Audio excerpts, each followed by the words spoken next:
Welcome to Farmsteading with Susie's Secret Recipes. My name is Susie Hyde, and my channel focuses on the simple joys of country living. Join me every Wednesday at 4 o'clock p.m. Central Time as I take you on a journey and show you how to embrace the beauty of nature, gardening, raising chickens, baking, preserving food, making your own household and hygiene products for both family and sale. And then join me every Saturday for a series called Memories and Stories from the Past. That involves my mother. She will be sharing stories of her childhood, my dad's childhood, stories of my grandparents and great-grandparents. And so I've heard some of the stories before, but I never get tired of them. I love hearing stories from how it was back in the older times. And I always said I was born in the wrong era. That particular time really interests me. And so I hope you enjoy it. And that'll be every Saturday at 10 a.m. Central Time. So I'm really excited about this series. And so let's get started.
So do you have any more stories about great-grandpa Alsop and great-grandpa Naylor? Well, yes. When Grandpa Alsop, which was James's grandpa, and by the way, he's the one he was a Free Will Baptist preacher, and he was the preacher that did our wedding. James and I got married on my parents' front porch with family, and anyway, he performed the wedding ceremony. But when he was just a boy, I think he said he was about 9, they were moving from Tennessee, his family, here to Oklahoma.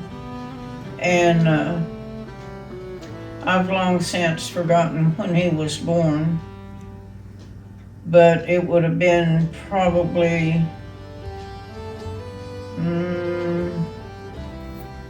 1870s, somewhere along in there. Anyway, I'm sure I have it on record somewhere. He said it was slow traveling, they were coming by covered wagon. And he said at that time, different places along the way would have what they called a wagon yard. And you could pay whatever dollar, whatever it was. And you parked your wagon on the outside, but you put your animals on the inside, and it was horses and cattle mixed together in a big corral. And he said they had like one lantern and no flashlights, and it was very, very dark at night. And they got up early to get a big start for the next day. I don't remember where they were. It was somewhere in Arkansas. Anyway, he said, his dad said, "John, get a bucket and go milk our cow." Well, he said the cow was in the big corral with all these other cattle and horses, and it was so dark you couldn't see. And he said, I couldn't take the lantern because they were using it to get hooked up and do everything, cooking breakfast. And so he said, I take my bucket and I crawl in that big old wagon yard with all those cattle milling about. And he said, I could see eyes everywhere. And he said, I didn't know where our cow was, so I just started in, and if it felt like a cow, not a horse, I tried to see if I could milk it. And he said, I don't know whose cow I milked. I got kicked, I got butted, I got pushed around. And he said, I finally had maybe a half a cup of milk, and I don't even know where I got it, from what cow. And he said his dad was not happy, but he said, well, it'd be enough for his coffee. Anyway, That's funny. they were not happy with him, but he said I had to milk our cow after daylight whenever we got on down the road. Anyway, you can only imagine what a trip that was, and how scared he was to go in the big old corral with all those animals. But he knew if he didn't come back with some milk, he was in trouble. Anyway, that was when he was a little boy. Later on in life, when I think it was like 1925, close to that, they decided they're going to go to California. And at that time, he had grown, got married to Winnie Leachman also. And they had 3 children, Lee, Bessie, and Hessie. A boy and 2 girls. Now, Bessie had married a man named Charlie, and they had a little boy, a baby named LC.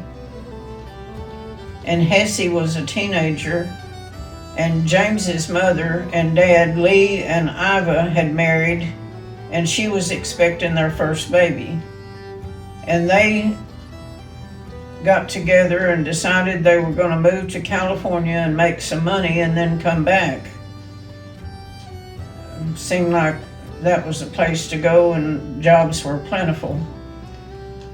So I guess it was like, well, it was before the Depression years.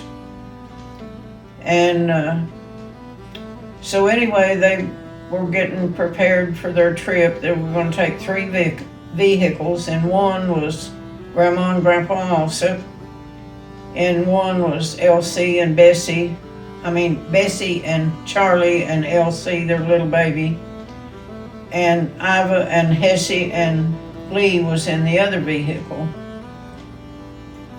And back then, of course, they didn't travel very fast at all. And in preparing, Iva's mom, her mother had died. Her dad had got them a great big cured ham, a whole ham. And the aunt that lived with them had baked cookies all day long and had a flour sack full of cookies, sugar cookies. And then they got together other foods and things so they wouldn't starve on the way, because none of them had very much money. And so anyway, they get all packed up with what they were taking, had to have things to camp out at night, bedding type things. And their first day, they leave, they were between Chickasha and Purcell where they lived. It's Kreiner area. And the first day they made it to Tabler, which is still this side of Chickasha. They didn't make very many miles that first day, and I don't know how early they left, but I know they didn't get far in their trip. And at Tabler, there was a campsite beside a grocery store, and that's actually really all Tabler was a grocery store. And so anyway, they made camp there, and Grandpa John decides he needs some milk for his coffee the next day. So he's going to get a can of condensed or evaporated milk. And so he buys a can, and next morning they get their coffee, and he's going to open up his can of milk. And they didn't know that there was such a thing as sweetened condensed milk, like Eagle brand milk. And you know how thick it is. Well, when he tried to pour it in his coffee, it came out real thick, and he said, "Oh shoot, this milk is done clabbered." And he slung it back and threw it as far as he could throw it, and aggravated he'd wasted his money on runt milk. And it was years before they realized what that really was, when they found out about condensed sweetened milk. But anyway, they went on their trip. It took, I think she said, a couple of weeks to get there. It was quite a while. Might have been 3 weeks. And they camped out along the way, and James's mother was very sick in the early stages of expecting her baby. And she was miserable, she said, the whole trip. And when they get to California, they began to look for jobs, and somehow James's dad came across a man that had a ranch up on what they said was Tehachapi Mountain, and he hired Lee to come and work for him, and which was quite a ways from where the rest of them were staying. And they worked like it in the fields and the canneries. And he went up to this job on Tehachapi Mountain, and they furnished him with a house, and they had a milk cow they loaned them, and they gave them eggs from their chickens, and they had a garden spot, and they had an orchard, and they could pick any of the fruit that they wanted. And she said, well, we were just in heaven. We loved the weather, we loved the work, we loved where we lived. We had all the food we could eat, and they had their first baby, Catherine, and were just loving it. Well, the other group was not happy with their jobs and the people and where they were living. They didn't like any of it, and they decided they'd had enough, and they were going to come back to Oklahoma. Well, Lee and Iva really didn't want to leave, but they decided that Lee did, that he couldn't let them go by themselves. They needed help along the way.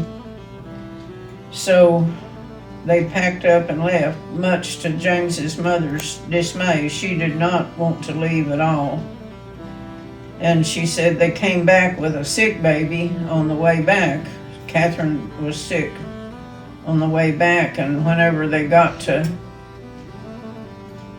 their home, her daddy said, that baby is starving to death. It's not just sick, it's hungry. And he began to mash up food and feed it, and she began to get better. And so did they have their place still that they come back to, or did they come back to? No, they had to rent places to stay. I'm sure I'm thinking Iva and Lee moved in with her dad and until they could get a place. But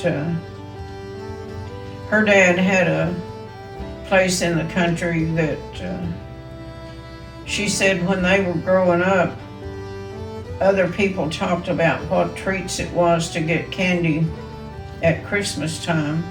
And she said her dad would buy a keg of ribbon hard candy, and they could just get it anytime they wanted. She said we didn't eat it, a lot of it, but we could get it whenever we wanted it.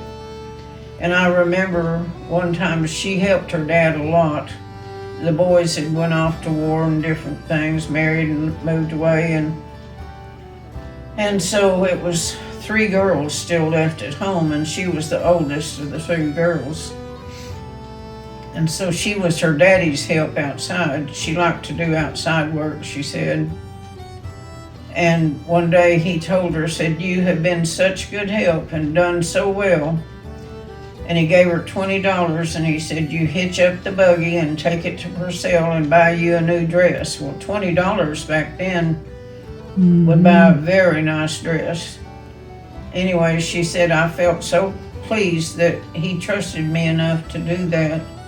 She was just a teenager, and she said, so I hitched up the buggy and went to Purcell, which, what would that have been, about 12 or 13 miles from Purcell. Anyway, she said, I got me a new dress and some shoes and other things, and anyway, she had a good life, she said, as her mother had died when she was, I think, 7, maybe. But an aunt had came and lived with them and helped to raise them. And she said her dad was good to them. And anyway, she had a good life.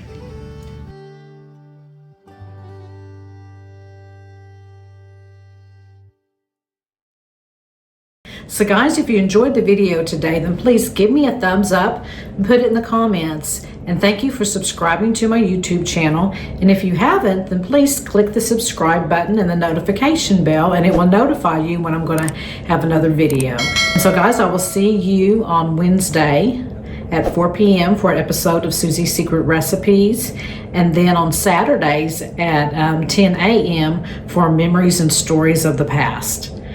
So may God bless you, and happy trails.